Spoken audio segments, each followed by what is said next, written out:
أما تأجرمه ظلمين نرتك كيف مكان أنا أركلك إنسان كم وسوق إنسان أباد مو بياهم بهو صدات لي بياهم بهو مو إذا أمة أورمو بكجرو مرتي مكانكو دوران درسي أني حاجي سلطان حاجي جمال جرما godina arsii aanaa sirkaa ganda mitaana gaadoofi kanaaf wanni jechuu barbaade wanta mitaana aanolee irratti raawwatame warri qilleensaanillee waa argituuf ta'ee warri biyya jirullee argee jira kanaaf wanni jechuu barbaade ummata islaamaatiif ummata oromoo bakka jirtanitti du'aayii isinirraa barbaadeeti haasawa kanaa Somaalee Puntlaandii irraa isinii dabarsaa jira kanaaf du'aayii isinirra barbaadee jechuu barbaadeeti du'aayiin saba ofiitiif du'aayiin islaamaa bakka buuti ani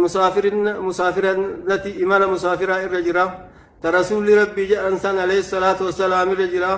maatii kiyya rabbitti dhiifadhee amaanaa biyyaa bahe biyya keessatti dhaladheef biyya keessatti guddadheef gosa tiyya keessatti saba kiyya keessatti dhiisee biyyaa biraa bahe tuttuqqiin siyaasaa adda addaa mataa ka'oo irrarraan booddee ijoollee tiyya guddifachuun harooggan jechuudhaan waa maraa lafatti gatee daa'imman tiyya gosa tiyya keessatti saba kiyya keessatti dhiisee biyyaa bahe amma immoo osoo karaa deemu Somaalee Puntlaandii gahee ijoollee Oromoo argee itti goree maatii kiyya yaadee ni dubbisa jedhee urga biyyaa bahee baatii lama jala jira yoo bilbilee gaafadhu mootummaan harka mootummaatiin mana abbaa kiyyaa lama mana kiyya lama qabeenyi adda addaa keessa jiru mana abbaa kiyyaa kashariin bukaarii jaldaan 18 qabatu keessa jiru yoo xiqqaate gara 300 ka tilmaamamu taree gara kiyyatti wanni an urga waggaa 10 wayi biyya arabaa keessa deemee ijoollee tiyyaa kirsti ho'ii kaa jedhee walitti qabe wajjiin mana afurii mana abbaa kiyyaa walii qabanii nam tokkorraa qaama mootummaa narraa barbadeesse yoo ta'u kana bilbilee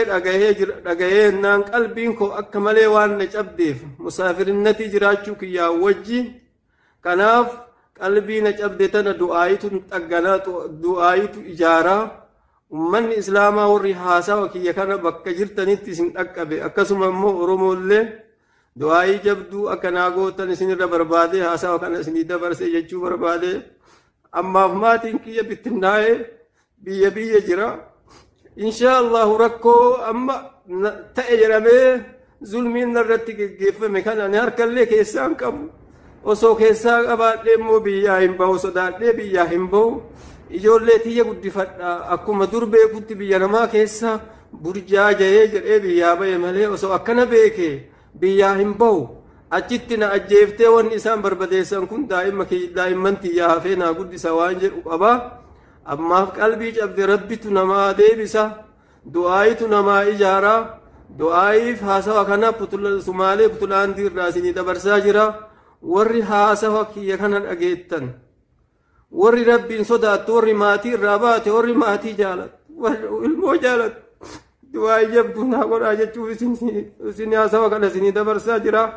assalaamu alaykum warahmatullaahi ta'aalaa wabarakaatu